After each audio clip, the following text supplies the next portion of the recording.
नमामि ज्ञान रूपम कृपालम अगमबोधदाता सुबुद्धि निधि विशालम क्षमाशील यति धीर गंभीर ज्ञानम धर्मकील दृढ़ समधीर ध्यानम जगत त्राणकारी अघारी उदारम भगत प्राण रूपम दयागुण्य पारम नमो सद्गुरु ज्ञान दाता सुस्वामी नमामि नमामि नमामि नमामि रे सद्गुरु महाराज की। जिनके पावन चरणों से परम पवित्र ज्ञान की गंगा प्रवाहित होती रहती है, ऐसे संत सद्गुरु महर्षि मेही परमन जी महाराज के चरणों में कोटिशः नमन। और जिनके नजरों से मैंने अपने जीवन में कुछ क्षण बिताने का जो समय लगाया, ऐसे संत सद्गुरु महर्षि संत सेवी परमन जी महाराज के चरणों में कोटिशः नमन। मंत्रस्थ हमारे पूज्य गुरुजन, उपस्थित सत्संग प्रेमी महान भावों, माता एवं बहनों, आज जिस सभागार में हम लोग उपस्थित हैं और यहाँ जिस आयोजन में हम लोग सम्मिलित हैं, यह आप लोग सुन चुके हैं। संत सद्गुरु महर्षि संत सेवी परमन जी महाराज की 98वीं पावन जयंती है और उस परम पवित्र पावन अवसर पर हम लोग उपस्थित हैं और जितने हमारे संत महात्मा यहाँ पर हैं वो सब आज के इस पावन यज्ञ के साक्षी हैं और हम लोग गुरु पर्व मना रहे हैं। गुरुदेव के जन्मदिन को याद कर रहे हैं। आज के ही दिन हमारे गुरुदेव इस धरा धाम पर आए थे और वो आकर के इस धरा धाम पर जो मूल काम होना चाहिए, जो उपकार का काम होना चाहिए, वो कर करके गए। हम लोगों के उत्थान के लिए, उपकार के लिए, हम लोगों के कल्याण के लिए उन्होंने जो किया, उसके प्रति जो उपकार होना चाहिए, जो कृतज्ञता होनी चाहिए, उसी कृतज्ञता को प्रस्तुत करने के लिए हम लोग यहाँ पर अभी विराजमान हैं। और मैं आगे कुछ और कहूँगा, लेकिन कुछ श्रोताओं का संकेत है कि आप एक भजन गाइए, उसके बाद आगे कहिएगा। तो मैं कबीर साहब की वाणी आप लोगों के बीच में रखना चाहूँगा। श्री सद्गुरु महाराज की जय। सतगुरु भगत जगत में दुख से छुड़ाने वाले, सतगुरु भगत जगत में दुख से छुड़ाने वाले, भाव सिंधु में कुटुंब के सब है डुबाने वाले, भाव सिंधु में कुटुंब के सब है डुबाने वाले, सतगुरु भगत जगत में दुख से छुड़ाने वाले।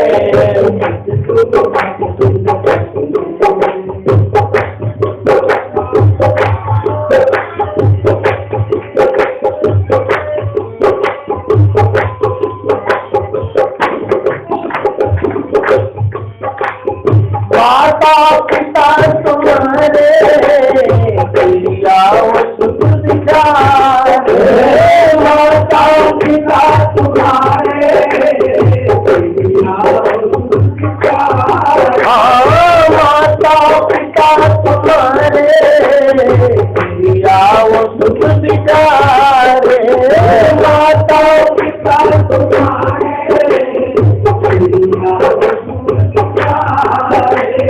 भारत को यत्न निकाले, भारत को यत्न निकाले, नाता लगाने वाले, भारत को यत्न निकाले, नाता लगाने वाले, सतगुरु भगत जगत में दुख से छुड़ाने वाले, खबर में कुटुंब में सब है डुबाने वाले, सतगुरु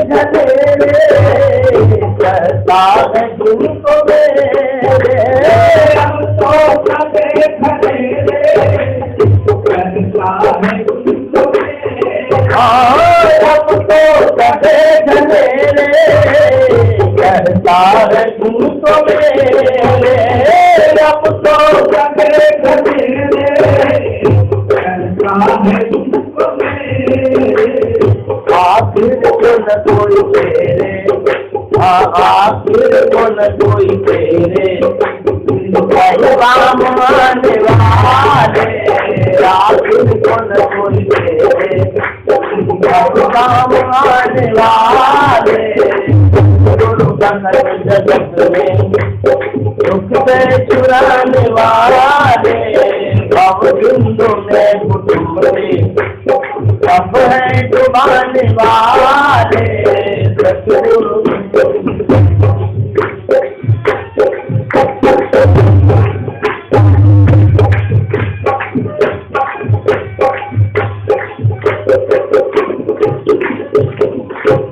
जम के बड़े दफाले मुझके जतर के ताने जम के बड़े दफाले जम के बड़े दफाले मुझके जतर के ताने जम के बड़े दफाले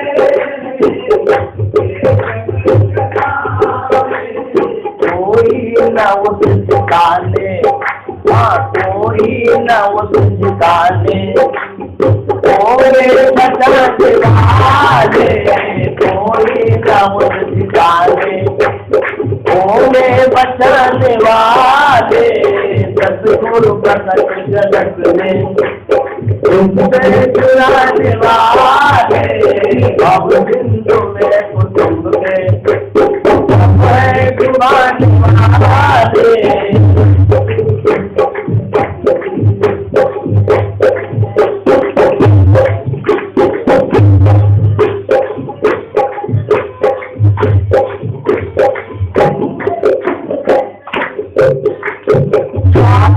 मनुष्य तन को करके पवित्र मन को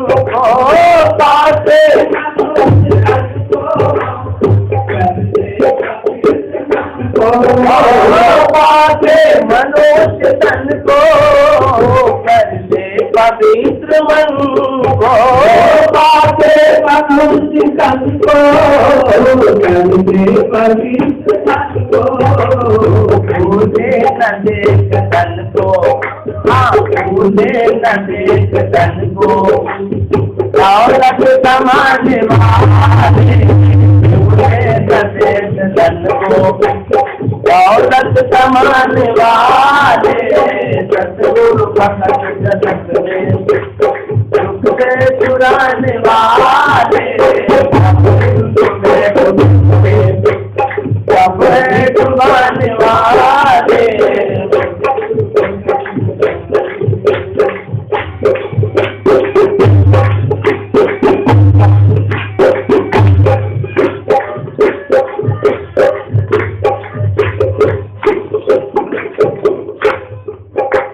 ये बात नहीं की प्यारे कबीर जी की सुन ले ये बात नहीं प्यारे कबीर सुन ले ये बात नहीं की प्यारे कबीर जी सुन ले ये बात नहीं की प्यारे कबीर जी उदने की उदने की पाने वाले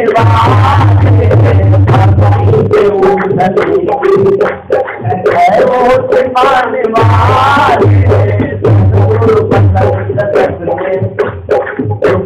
चुराने वाले भव सिंधु में कुटुंब सब डुबाने वाले सतगुरु प्रकट जगत में चुराने वाले सतगुरु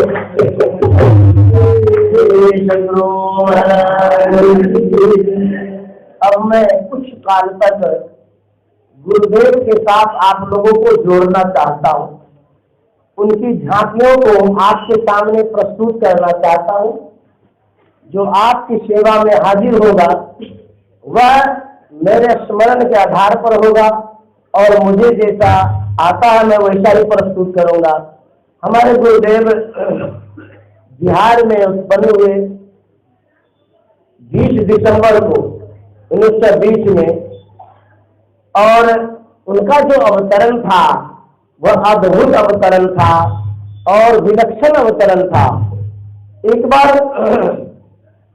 कुप्पा घाट में भागलपुर के सज्जन आए, मैं गुरुदेव के पास उपस्थित था। उस सज्जन मेरे विद्वान सज्जन थे। उन्होंने गुरुदेव से पूछा कि बाबा, आपका जो जन्म हुआ है वो 20 दिसंबर को हुआ है और बाबा देवी साहब का जो मरण हुआ था ठीक 1 साल पहले हुआ था। कहीं आप बाबा देवी साहब के तो नहीं अवतार हैं? हमारे गुरुदेव ने कोई जवाब नहीं दिया। मैं वहां साक्षी था, बैठा था, चुपचाप रह गए, कुछ भी नहीं बोले, कोई जवाब ही नहीं दे। उनके मन में जो बातें थी उन्होंने कहा, किस रूप में कौन आते हैं किसी को पता नहीं चलता है। गुरुदेव वास्तव में अवतारी पुरुष थे, जैसा कि गुरु महाराज ने उन्हें उपाधि दी है। उनके विलक्षण व्यवहार को, उनके विलक्षण ज्ञान को जान करके गुरु महाराज ने कहा, जैसे क्यू और यू में संबंध होता है वैसे संतसेवी जी और मुझ में संबंध है। और गुरु महाराज ने यहां तक भी कह दिया कि मुझसे भी अधिक संतसेवी जी जानते हैं।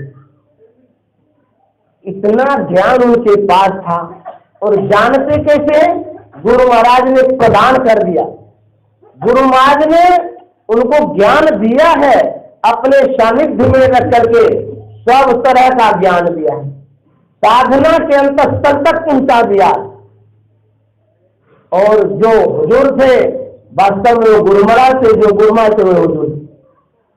उनके पास इतनी अद्भुतता थी, प्रभाव कितना था। बड़े बड़े विद्वान जब आते थे तो नतमस्तक हो जाते थे।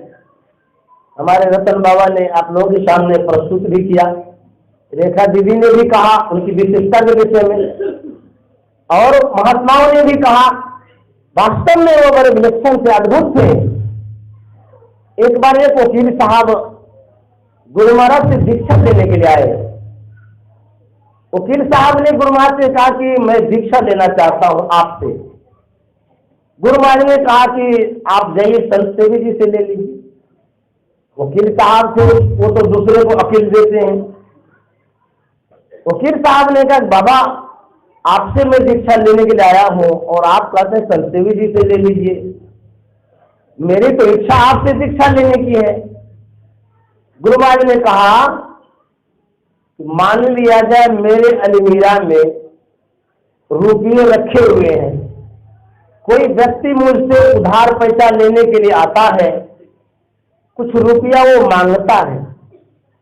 मैंने संतसेवी जी से कहा कि मेरे अलमीरा से रुपया निकाल करके फलाने व्यक्ति को दे दीजिए। तो वकील साहब ये बतलाइए वो रुपया मेरा है या संतसेवी जी का? वकील साहब ने तो कहा नहीं, वो तो रुपया आपका है, वो तो संतसेवी जी महाराज तो आपकी आज्ञा का पालन कर रहे हैं। गुरु महाराज ने कहा ठीक उसी तरह से वो जो दीक्षा देंगे वो मेरा ही है, उनका नहीं है, इसलिए उनसे जाके ले लीजिए। तब वकील साहब को अपील आ गया, तब गुरुदेव के पास गए दीक्षा लेने के लिए, दीक्षा ली। इतना गुरु महाराज को उन पर भरोसा था। यह भी बात सुनने को मिला, गुरु महाराज ने कहा ये मेरे मस्तिष्क हैं, और हमारे जो पूज्य साईं स्वामी जी महाराज है उन्हें हृदय कहा गया।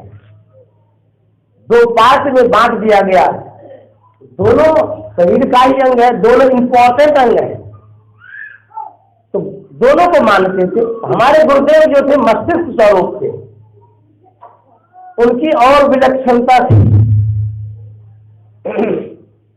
एक बार गुरुदेव के पास एक सज्जन आता है। वो कहता है कि आप बोलते हैं परमात्मा अव्यक्त है, अगोचर है, इंद्रियों से परे है।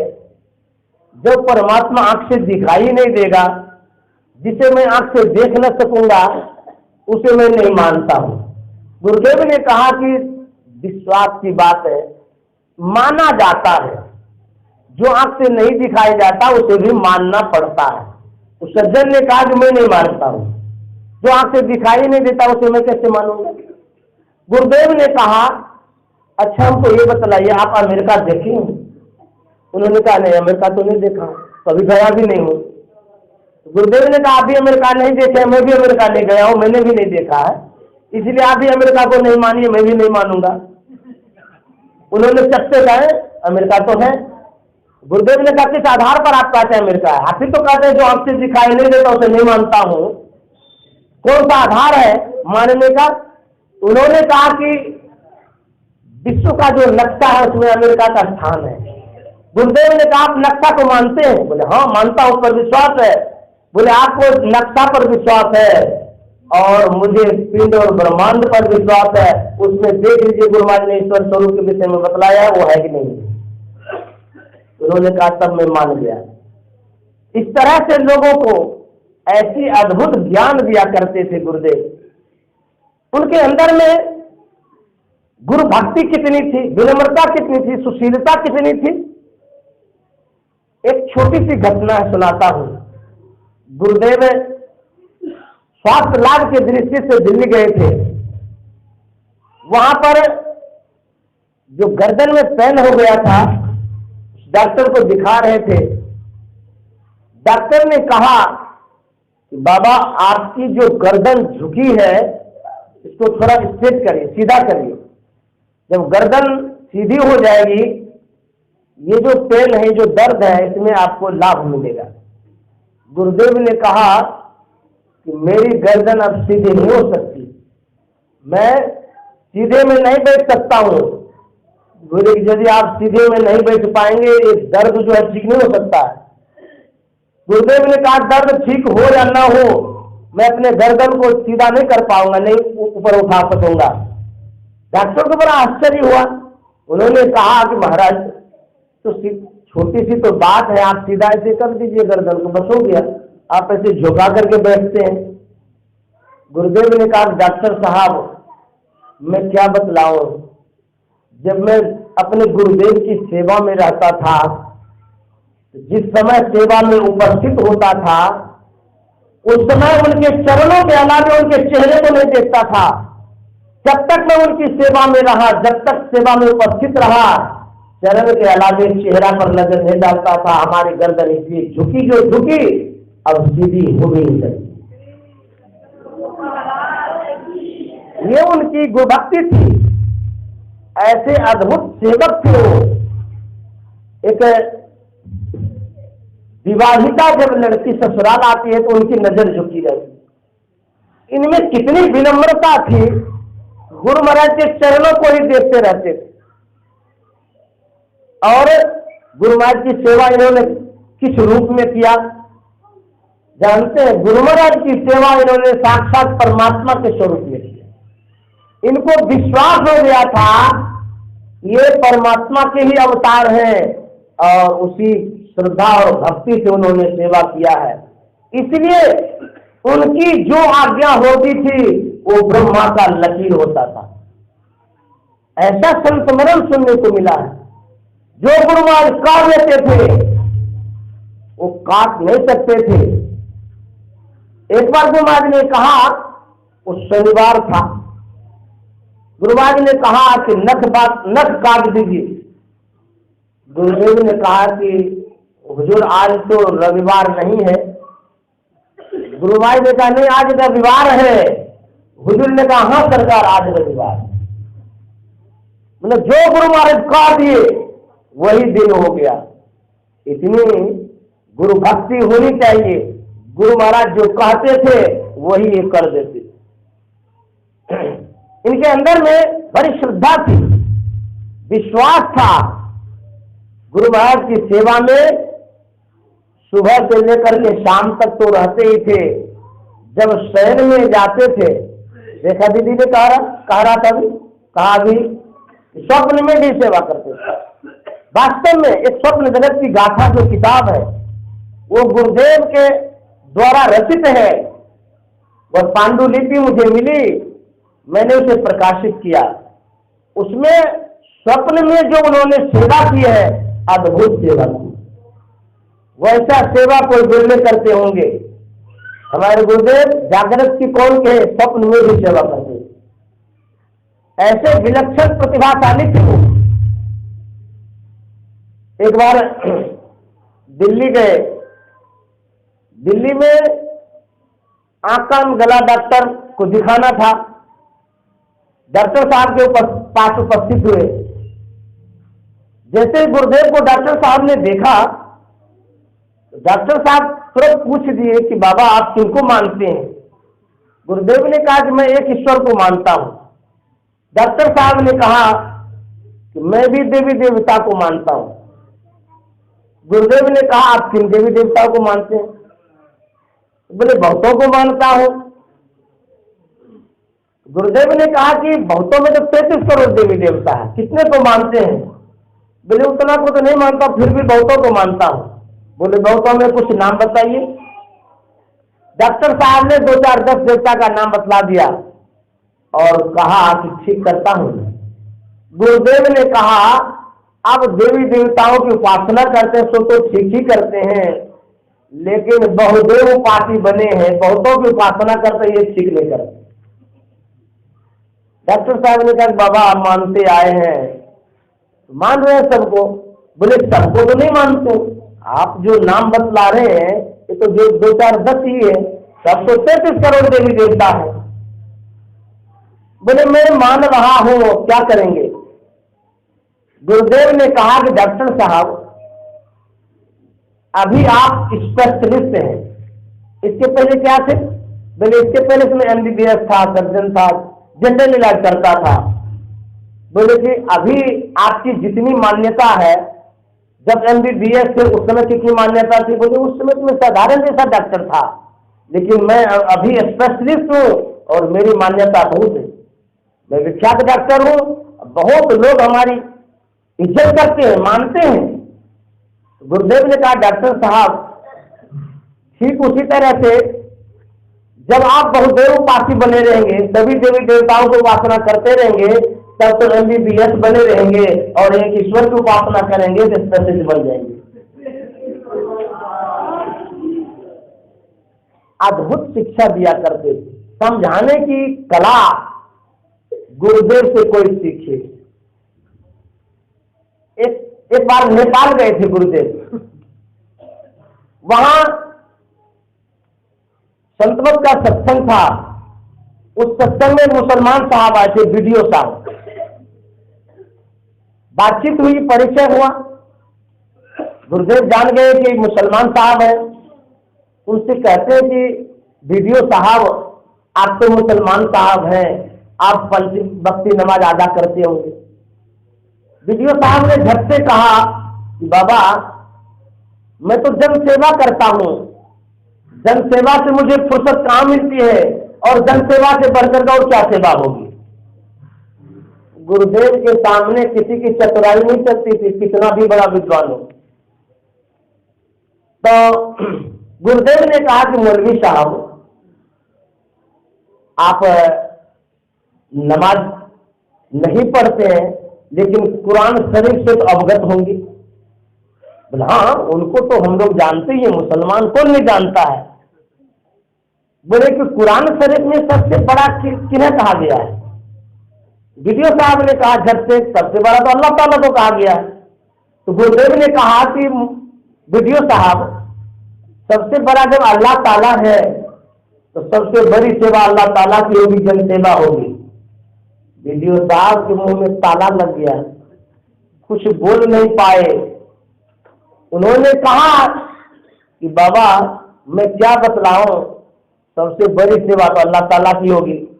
तब गुरुदेव ने कहा कि वीडियो साहब आप जन सेवा करिए, और अल्लाह ताला की भी सेवा करिए, 5 वक्त नमाज भी अदा करिए। जब अल्लाह ताला की सेवा करेंगे इससे आपका दीन बनेगा, और जन सेवा करेंगे तो दुनिया बनेगी। दीन और दुनिया दोनों बने, इसलिए आप 5 वक्त नमाज अदा भी करिए और जन सेवा भी करिए। यह उनकी शिक्षा थी, अद्भुत शिक्षा दिया करते थे उन लोगों को। और प्यार कितना देते थे, बच्चों के साथ बच्चे की तरह प्यार प्रदान करते थे। अररिया के सत्संगी आए थे, समय तो बहुत हो गया है, बस समाप्त ही करूंगा, थोड़ा सत्संगी आए थे। उनके साथ एक बच्चा था, लड़का, बड़ा तेज था और बोलने में भी तेज, बातचीत करने में भी तेज। मेरे बीच में बहन जी सुमन बागला है, उनकी भी एक बच्ची है यहीं पर बैठी हुई है। जब उनसे मैंने बातचीत किया, अद्भुत बच्ची है और इतना विलक्षण है, बहुत अच्छी अच्छी जवाब देती है। वो बच्ची बड़ी श्रद्धालु अभी बीच में बैठी है। तो वैसे ही वो बच्चा भी था, गुरुदेव से बातचीत करते रहता था। कुप्पा घाट में जो भी रहते थे 3 रोज रहने का नियम है, उसके बाद अपना घर चले जाते थे। उन परिवार को 3 रोज हो गया, उसके बाद उनको जाना था। गुरुदेव शाम के समय टहलने के लिए जा रहे थे, उसी अररिया भवन होकर के वह बच्चा निकलता है और गुरुदेव के चरणों को स्पर्श करता है और बोल बैठा कि बाबा अब मैं कल चला जाऊंगा। गुरुदेव ठहर गए। हम लोग बहुत सेवक के साथ में टहलने के लिए जा रहे थे। गुरुदेव बातचीत करते हैं बच्चे से, कहते क्यों आप चले जाएंगे, क्या दिक्कत हो गई आपको, व्यवस्था में कोई त्रुटि है तो बताइए। बोले नहीं जाना तो पड़ेगा ना, हमें हो गया, अब कितना रहेंगे यहाँ पर। गुरुदेव कहते क्यों जाना पड़ेगा, अरे यही रहिए, और कोई त्रुटि है तो बताइए, सारा प्रबंध करेंगे। बोले नहीं त्रुटि उटी कुछ नहीं है, हमारा कल स्कूल खुल जाएगा, इसीलिए मैं कल चला जाऊंगा। बोले अरे स्कूल खुल जाएगा, आप पढ़ने जाएंगे, ऐसा करते हैं कि आपका एडमिशन यहीं करा देते हैं भागलपुर में, और यहीं पर पढ़िए, सब प्रबंध कर देता हूँ, यहीं रहिए आप। बोले नहीं हमें जाना पड़ेगा, वहां चले जाएंगे, घर जाएंगे वहां हम चले जाएंगे। गुरुदेव कहते हैं करे आप रहे, कितना अच्छा लगा, और रहते तो और कितना अच्छा लगता। आपसे बातचीत करके मेरा मन बहलता है, मुझे बड़ा अच्छा लगता है आपसे बात करके, और आप घर चले जाएंगे तो मेरा मन तो नहीं लगेगा। वो बच्चा कहता है मन लगेगा, तो गुरुदेव कहता कैसे लगेगा, बच्चा कहता तेरे फोन में लगेगा।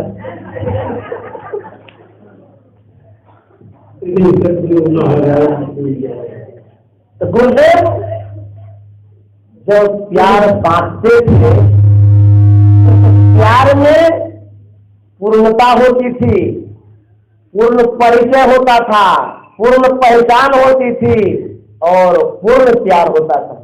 बच्चे को बच्चे की तरह प्यार देते थे, जिस वर्ग के व्यक्ति आते थे उनको उसी तरह का सम्मान देते थे, और उसी सम्मान का ये प्रतीक है जो अभी हम लोग उपस्थित है। इसमें बहुत ऐसे सज्जन है जिनको गुरुदेव का प्यार मिला है, उन्हीं प्यार के कारण यहाँ पर उनकी जयंती मनाने के लिए आए।